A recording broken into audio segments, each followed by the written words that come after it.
Last week, we asked Devin to make a change. It added an event on the banner component mount, which caused 6.6 million post-hog events in 1 week, which will cost us $733. Devin cost $500 plus the $733 in events, over $1,200.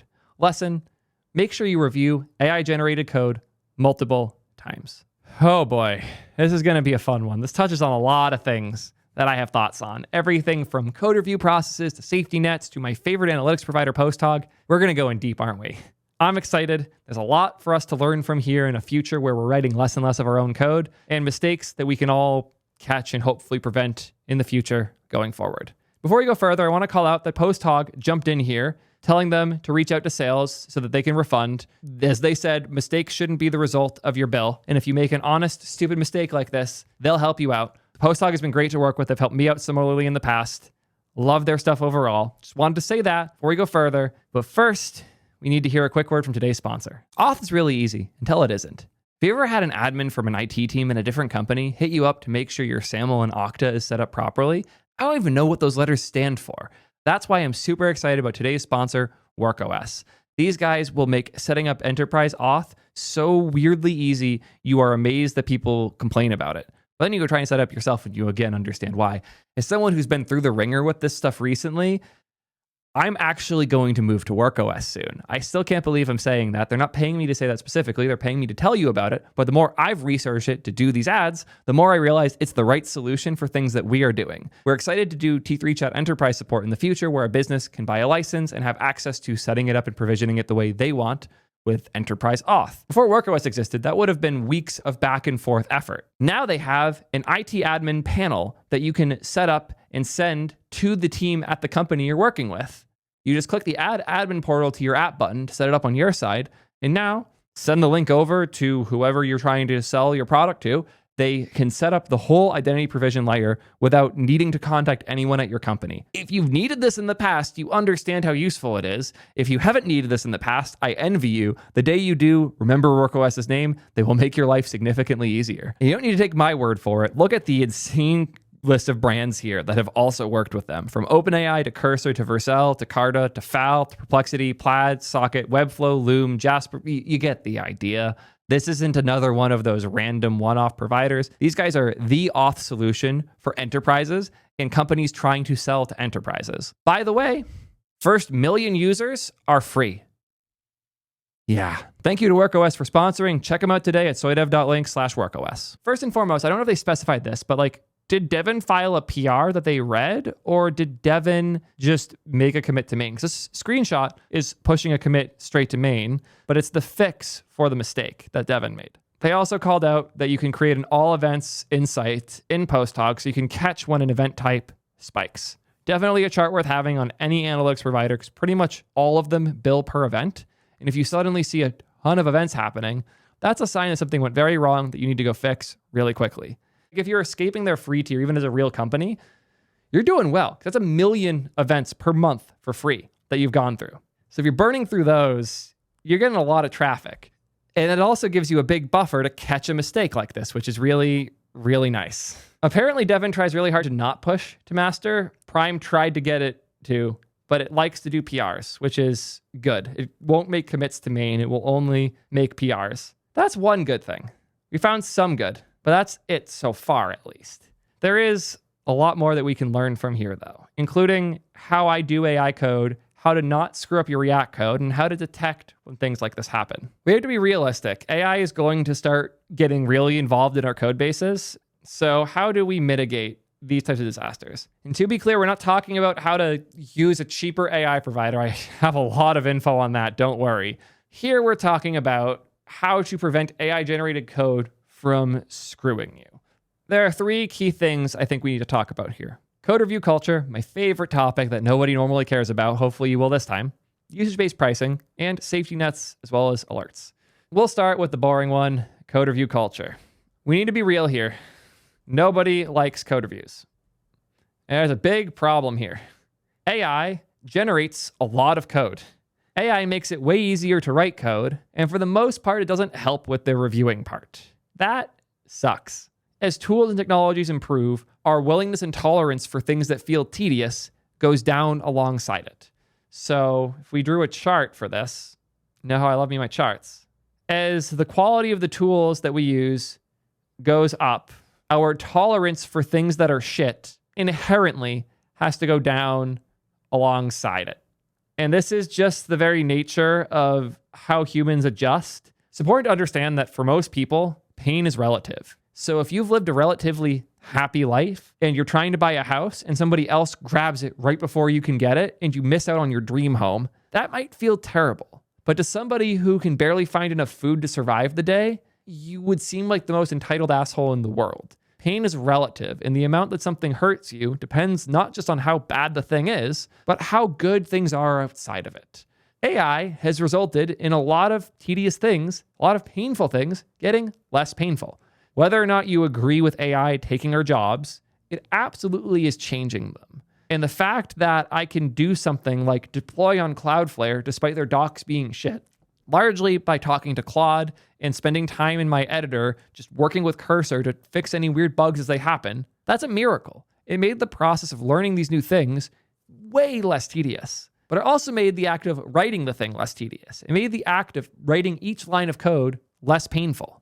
And in the same way that I think code bases that lean heavily on generators have resulted in people not paying attention to each line of code the same way, I think AI is making it even worse here. Because as great as it is that we have awesome tools like T3 Chat that you can ask anything and it will spit out code for you relatively quickly, faster than almost anything else, that's almost a problem.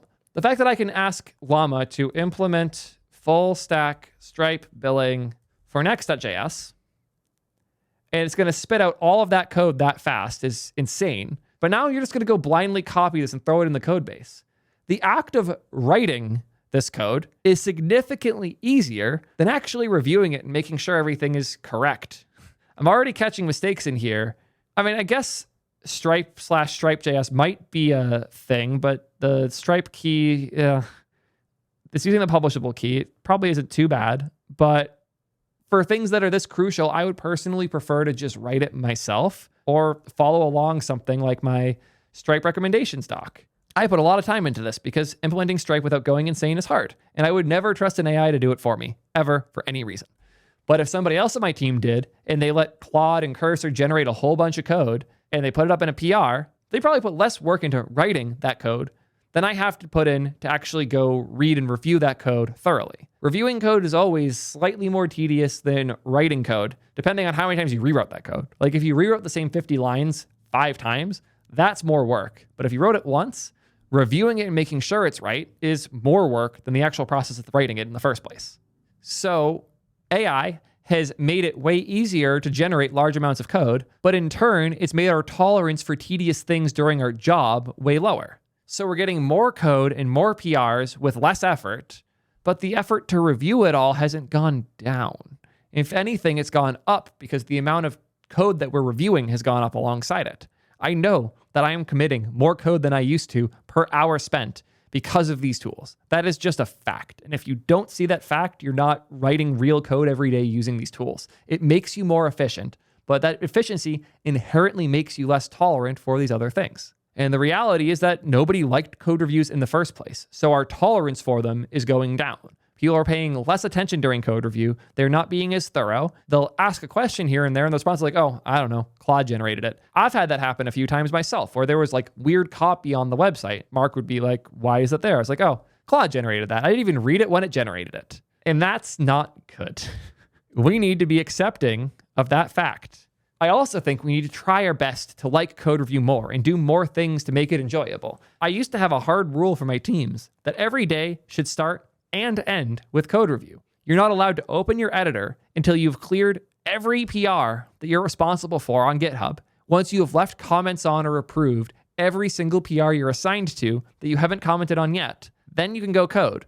Before your day is over, you need to account for having at least an hour at the end of the day to go back to GitHub and review anything that's changed since your day started and since you left those reviews. This is important.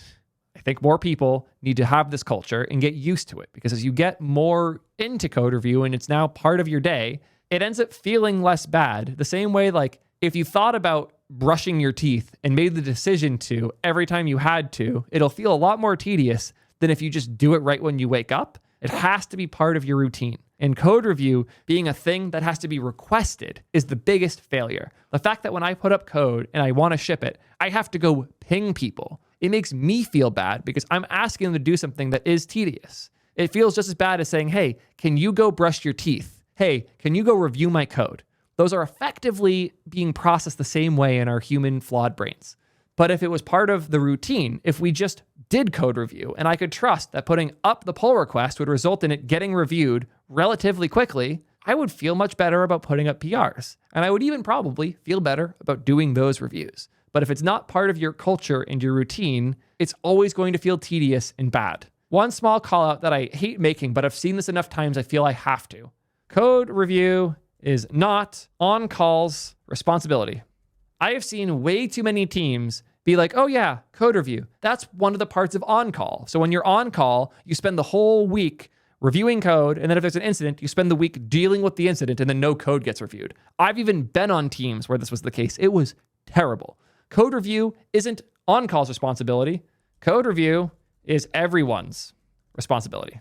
I'll also say that on-call is everyone's responsibility too, but that's a rant people are going to be pissed about, so we'll do that another time. But for now, code review is all of our problem, and if you don't have a diligent culture of code review, you're fucked. I made a tweet like a week or so ago where I said it would be cool to have an AI bot where when I push a new branch to GitHub, it'll automatically open a PR for it and generate a name and description. Just as like a small, when I push something up to have a starting point, instead of having to use the terrible CLI to file PRs, it'd be nice to have something I could start with. Even if it was in a draft, it'd be cool. But it's like 4 button clicks and a bunch of laggy views in GitHub right now. Somebody started flaming me because I'm clearly a terrible dev for daring to think that pull requests and code review are important. The only reason I would think that is if I'm a terrible dev or if the people around me are terrible devs. I said it's weird to me that I accidentally started a pull request or bad discourse. I saw a lot of people going back and forth about it. Prime very reasonably assumed that drive-by pull requests are what was being talked about and that those suck. Like if you're a big open source project and somebody files a random PR like, hey, this is bad. I'm going to fix it my own way. That's terrible. But this is not what people were talking about here. Do not optimize a process that should not even exist. Just eliminate it. About pull requests, by the way. Pull requests should be reserved for people that you don't fully trust yet. Junior programmers still learning the ropes, new team members not yet familiar enough with the system, and external contributors. Intermediate and senior programmers should just commit to master and push. Like I've seen some dumb takes on Twitter. I have to give Hassan here some credit. This takes the cake. This might actually be the dumbest dev take I've ever seen on this app. I'm not even going to entertain it. I'm just going to move on. Thank you, chat, for making me feel better. They're not trolling. I've read through enough of their replies. They aren't trolling. It's pathetic, but that is a real stance that individual has. And I feel like I'm dying. That's why we're here, though, to communicate how to actually do things without going insane. We need to accept that nobody likes code review, but as more and more code is being committed, realistically, the amount of time we spend writing code versus reviewing code is going to shift. Pre-AI, I would argue this is probably generous in favor of reviewing code. Most people's time doing a dev job is not spent really reviewing. They should do it, and I would argue where it should have been was closer to like here. Like I would say 1/3, 2/3 pre-AI felt like the right split. Like 1/3 of your time reviewing code, 2/3 of your time actually writing code. This largely depends on like the complexity of the code you're writing, how often you're deleting the things that you're working on, how much research is necessary per line of code. Lots of nonsense. The core point being, I don't think we were reviewing code enough before. With AI, we're not actually writing the code a whole lot. We are generating the code with prompts, which means in turn, this needs to go up. Our actual process of writing code needs to be more reviewy. Instead of just git add -a, git commit, my favorite thing, and I push this a lot, git add -p. It lets you do a mini code review every line and every chunk that you changed on your system. So I'm actually noticing a mistake here. I don't want to import Stripe here. I just want the type. So we're going to go back here, command click, wrong, go up here, import type Stripe.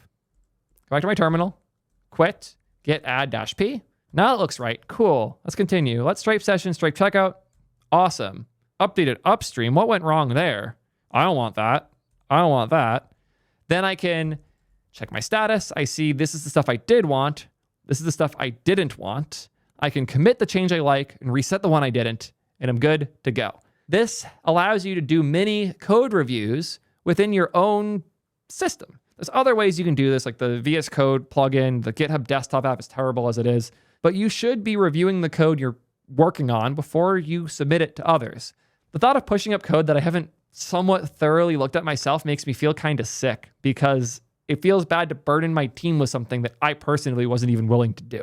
So do your best as you're committing the code, even if you're generating it all in Claude or Cursor, to just stage it piece by piece so you can get into this habit of checking each chunk before you make it someone else's fucking problem. It might seem tedious. I promise it'll become second nature really quick, and you'll be amazed how many dumb things you catch that might have been caught in code review, but also might not have been, because it wasn't as immediate as I just wrote the code. I know what it's trying to do, and I'm catching it before I even push. And I think that reviewing code needs to include more of these things, like git add-p, thoroughly reading through the code that gets generated by Cursor, putting up pull requests in smaller chunks so that we can read them and read them ourselves more often. I put up pull requests all the time, not expecting someone else to review them, just for me, so I can have a single concrete place to look through all of these related changes and be sure I'm happy with the result. We need to spend way more time reading code now that AI has gotten so good at writing it for us.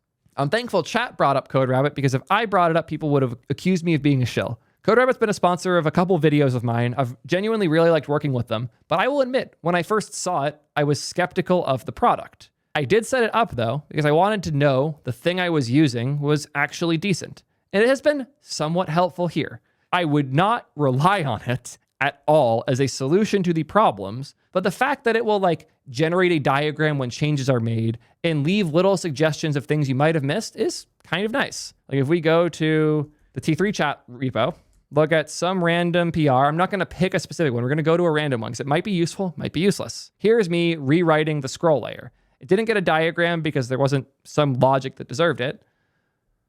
It summarized the changes in these different files, and it left suggestions. Like here, I forgot to put an area label on this button. That's a really good catch. We should probably have a lint rule for it.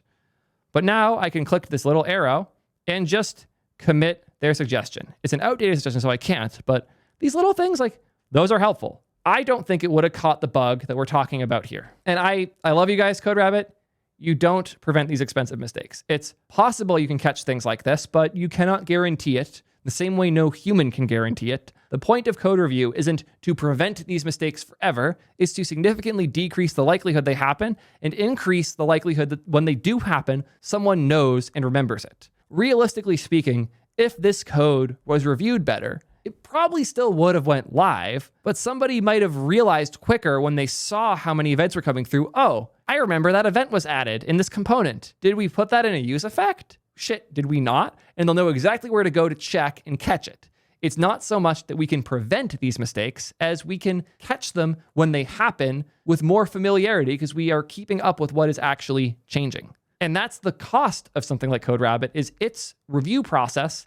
While on one hand, it makes your reviews as the code reviewer simpler because it does so much good summarization work, it also decreases how well you know that code because you can get through it faster. Any tool that makes it easier for you to get through a code review is inherently going to make you less familiar with the code that you're reviewing, which I think is going to be bad a lot of the time. Not always, and I still use it in all of my projects, and it has brought me a lot of value, and it catches these types of small things that aren't production outages, but are useful things that we should catch, like accessibility problems or better error handling in certain edge cases. But I would not rely on this type of tool to prevent outages. In fact, it might make it more likely that you don't know what's going wrong when the outage happens. So be very cautious of that as you adopt tools like CodeRabbit. As great as they genuinely are, you need to be very familiar with any change you merge. When you hit approve, you are not just saying, I think this code is fine. You're saying, I think this code is fine, and I understand it, and I feel familiar enough that if something goes wrong, I know the mental process to figure out what went wrong. And if you're reading code and you can't theorize what could go wrong with it, you're not doing a good enough job reviewing that code. You're not familiar with it enough yet. And that's another thing I need to talk about more with code review culture. Asking questions in PRs is good. I have seen so many people that for whatever reason I'll never understand feel like code review is exclusively a place for feedback on code. Like, hey, this should be better. Hey, this might break. Ask questions. If you're not sure, ask. Because if you're not sure, chances are someone else isn't too.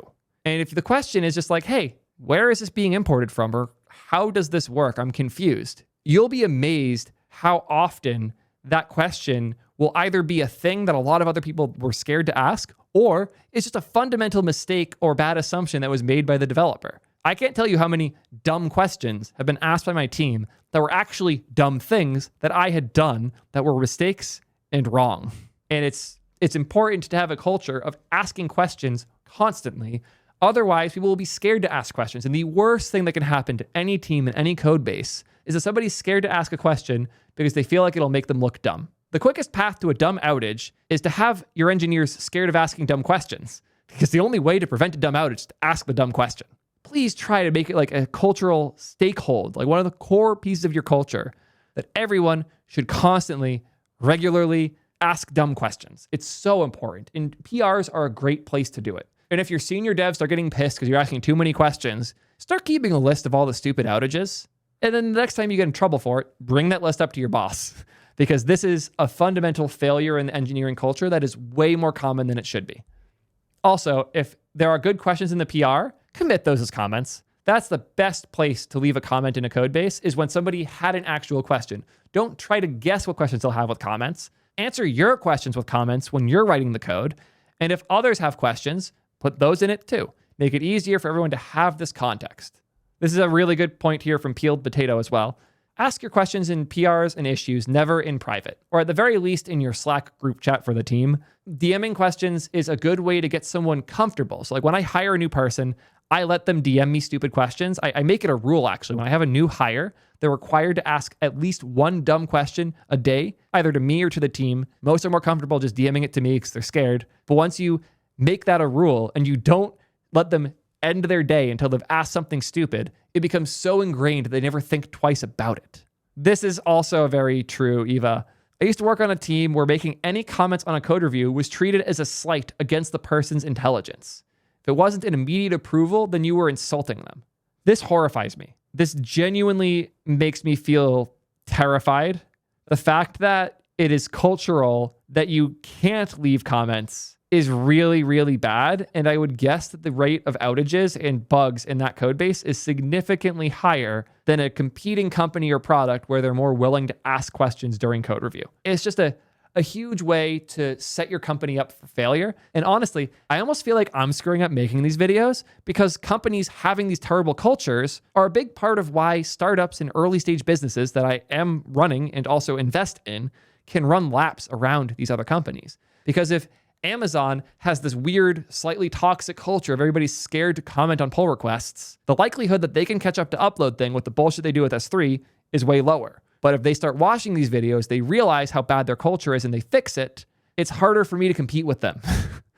So I'm almost working against my own interest by giving this advice, but it is important to understand and build good culture around these things. Pump the more people are doing the dumb question rule. It's one of my favorite things. The dumb question rule is very important. Hopefully I've emphasized this part enough. We need to be more aggressive than ever about code review culture because the amount of code is going up, the amount of time spent reviewing it currently is going down, and that is genuinely terrifying. There are other pieces of this particular Devon failure, though. Usage-based pricing is a really important piece, as well as safety nets and alerts. Thankfully, these parts are a little bit quicker. We'll start with the usage-based pricing. Usage-based pricing is a really good thing. It means that your service can scale up and down without having to worry as much. But then there is a threshold where suddenly you have to worry a hell of a lot more. Realistically speaking, platforms like Netlify and Vercel save you so much time and money for so many things. The fact that whenever I make a pull request, I get a preview build that is automatically created and linked in GitHub that is only live when you click it because it's all through serverless, and our billing is based on how much time is spent running that compute. It lets us do a ton of crazy things we couldn't have before. Watch my breakdown of serverless video if you want more info on all this. It is genuinely incredible how many awesome workflows and like behaviors and just improvements to our development flows are possible because we don't have to eat a fixed cost every time we want to spin up a new dev environment. If we're built on our usage, the numbers can be much more tied to the work we're actually doing. The catch is that the numbers can get way higher than they would have otherwise. Like if we had, let's say we had a $50 a month server And this $50 a month server runs our app, and it can scale up to 100,000 users. But now we have devs on the team that want to be able to spin up previews during dev. Each of those previews, let's say we put it on a cheaper instance. We put it on a $5 a month, and these can only have like 400 users. Now, every time somebody files a PR, $5 is being spent per month until it's closed. That sucks. And usage-based pricing, preventing that, is actually really nice. It also means we don't have to go in and manually change the tiers. It's a problem I have with other companies that compete with PostHog. For example, Mixpanel, which we did use as our solution for a while. Mixpanel is an okay auth platform. The catch is you have to guess how many events your users are going to do, and then you build a genuinely horrifying amount of money for it. And if it turns out you used fewer events, you still build that amount. And if it turns out you used more events, you just lose those additional events. It is a terrible guess and check game that I would not wish on my worst enemy. And the reason that PostHog is good is it does this part for you. So if you're under 1 million and you're under the free tier, you just don't get billed. But if you go over, you are billed based on how much you use. The problem is, on one hand, yeah, if I have a 5 mil month, I get billed 600. On if I have a half mil month, I get billed nothing. It also means all of a sudden, go up to 20 mil, and you get a contact sales here, but if we go slightly lower, $2,300. The only reason Mixpanel can't do usage-based pricing is because their pricing is so fucking egregious that if they did it, they would go out of business fast from all the lawsuits. It's insanity. And I think we're paying for a tier for Mixpanel still that is much higher than our actual usage, because we had 1 month where we had a huge deal with Ping where a lot of people came in, and I was scared of losing events, so we bumped it, and now we're scared to bump it back. Horrifying. These problems don't exist with usage-based, but they have the new problem of you can have your bill go way higher than the number you expected based on the previous stuff. There is a couple solutions here, though. One, spend limits. Most of these services now have some form of spend limits. Not all of them did. And there is a catch with spend limits where spend limit means your service might go down. There's a really good tweet from Billman. This is the moment I decided I wanted to work with Netlify more. This post blew me away. This one happened because there was a huge viral bill on Netlify. Somebody had like $1,000 bill out of nowhere, and they got it refunded, but it still went viral. I think it's even on Serverless Horrors. Somebody got sent a $104,000 bill for a static site from Netlify. The reason was they had a big file on the site. That file got embedded in some other person's viral thing, and people were loading 3.5 megabytes of MP3 and spamming it, doing insane amounts of bandwidth. By the way, there's a simple fix for this. Put your high bandwidth assets on upload thing. It's one of the best things we do is we don't charge for egress. Let us eat that cost so you don't have to. Very common. I'd say it's the biggest cause of these runaway bills on Vercel and Netlify and similar platforms. 190 terabytes of traffic on the edge is expensive, and it costs a lot of money for a reason, but you shouldn't put yourself in that position in the first place. The biggest problem here, in my opinion, wasn't just the bill or the mistake. It was that when they hit up support offered them like 50% off. Sorry, they offered 80% off. They only have to pay 20%, but they offered all the way down to 5%. So they only have to pay $5,000. What?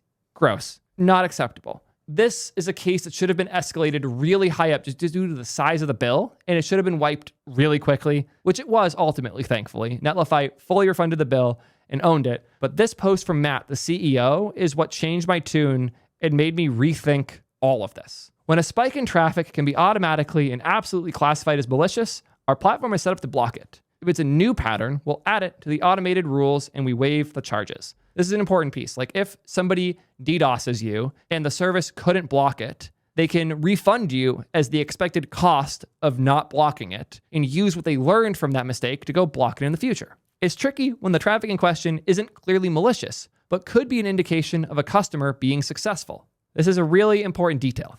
In this case, any automatic block could mean ruining a launch, making a viral campaign go bad, or disappointing fans of an emerging artist, etc. For free users, my philosophy has always been that we can never go back and fix it if we ruin your moment of glory, but we can always cancel an invoice or refund a charge. Shout it from the mountaintops. This is such an important point that I feel like we miss a lot. The magic of these platforms, of things like PostHog, of things like PlanetScale, of things like Vercel and Netlify, and all these platforms that have these scaling characteristics, is that if you go viral and you get 1 million users all of a sudden because you had a big moment, it's easier than ever to not go down.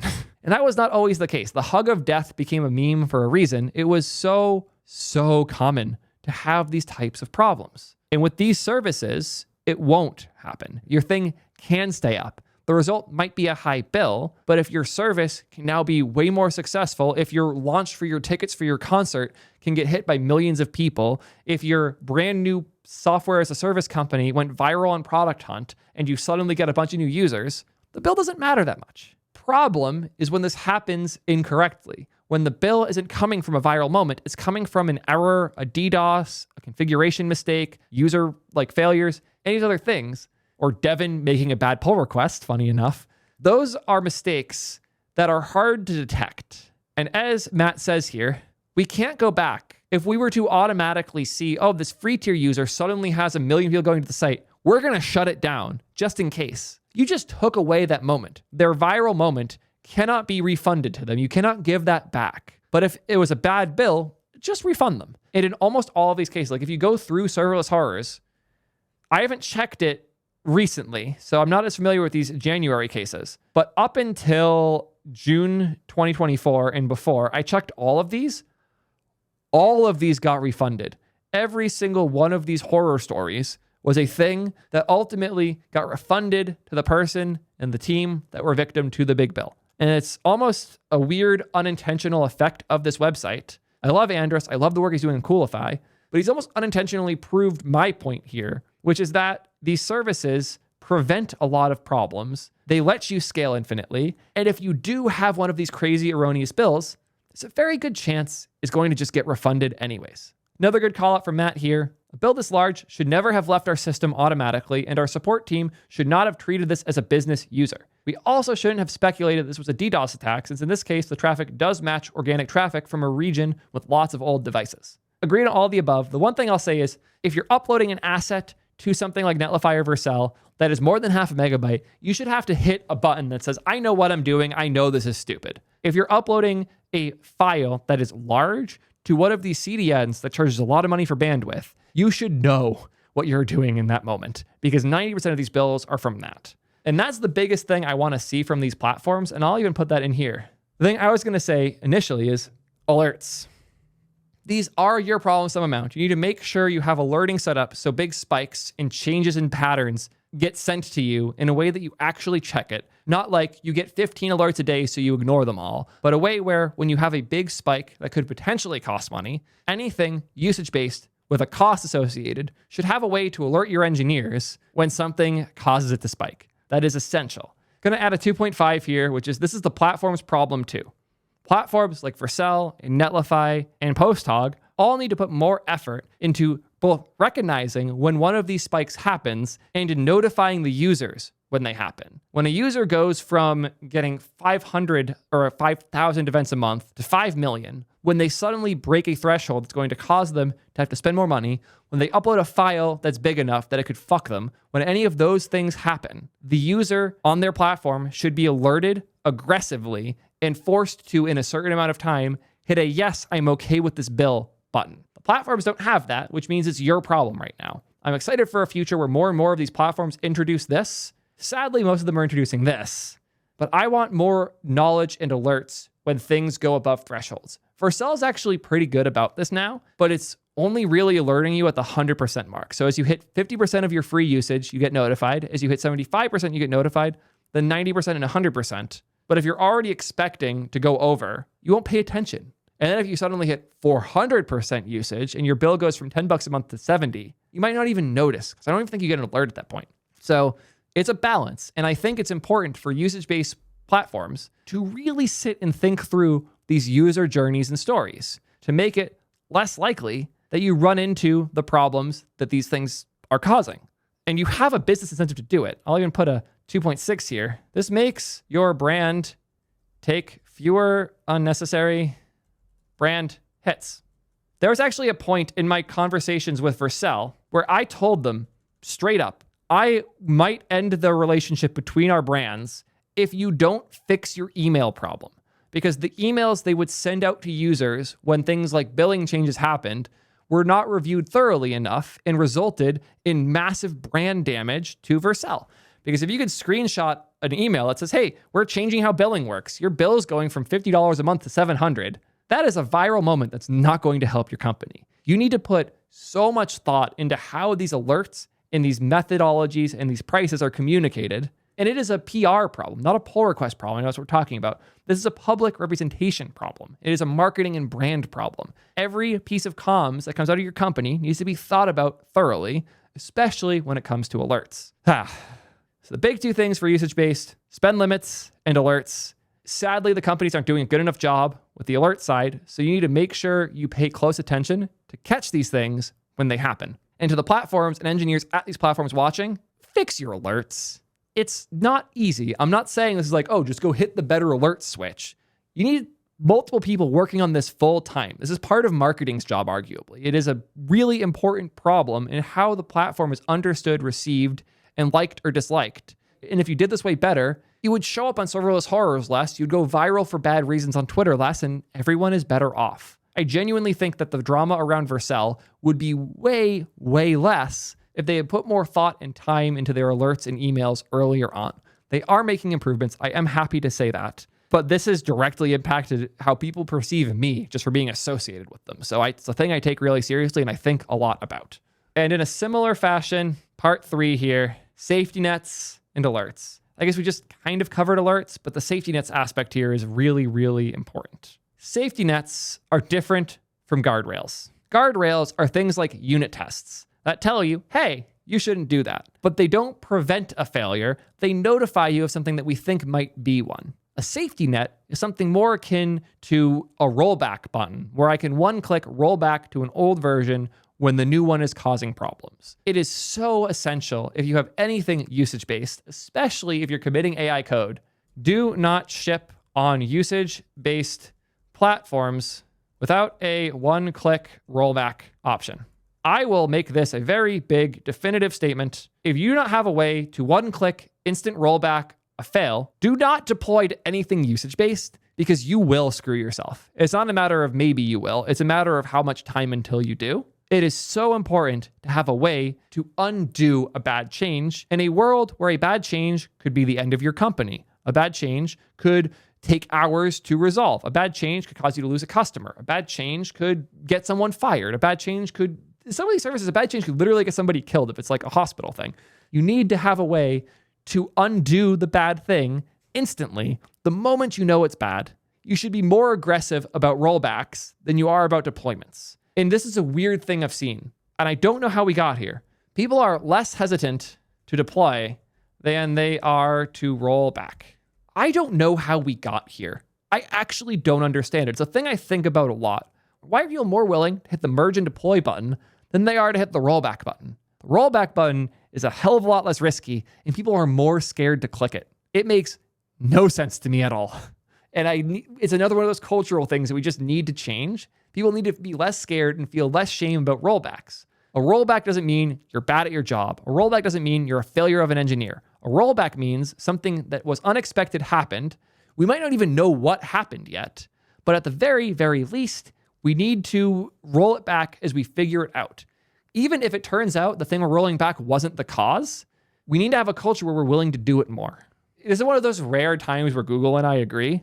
Hope is not a strategy. According to Google, at least Google's SRE, 70% of the outages at Google are due to changes in existing live systems. The best way to prevent failures here is to implement progressive rollouts, quickly and accurately detect problems, and roll back changes safely when problems arise. Yes, agreed. Progressive rollouts aren't the easiest thing to implement, especially on infrastructure, so I understand why most people, especially like early medium stage people, can't do that, but they should be much more aggressive with the rollbacks instead. It's super important to have ways to roll forwards and backwards to undo failures quickly and build in a way where if something does go wrong, it can be reverted really quickly. So to summarize all the things I'm bitching about here, first, code reviews are important. Make them part of your culture. 2, alerts. In point 3, safety nets. Rollbacks or die. In a world where AI is doing more and more of our coding and outages are going to become more and more common, if you're not willing to roll back, if you don't have good alerts for the things that could go wrong when they go wrong, and you don't have a strong code review culture to catch these things ahead of time and familiarize yourself with the mistakes before they go live, you're not going to make it. As the industry continues to shift and we get more of these viral tweets, these crazy bills, these fundamental failures, we can't make Devin better to fix this. We can't improve the AI in a way that prevents this. We have to change our culture to make these things less likely to happen. And if we don't change that culture, we will lose to the ones who do. So if you don't want your company to go out of business, I highly recommend you start to implement some of these things if you haven't already, because funny enough, the big guys actually get most of this already. So if you want to win and you don't have a team that is thinking about things this way, you need to make that change. I don't got too much else here. I hope you enjoyed this rant. Let me know what you guys think. And until next time, peace, nerds.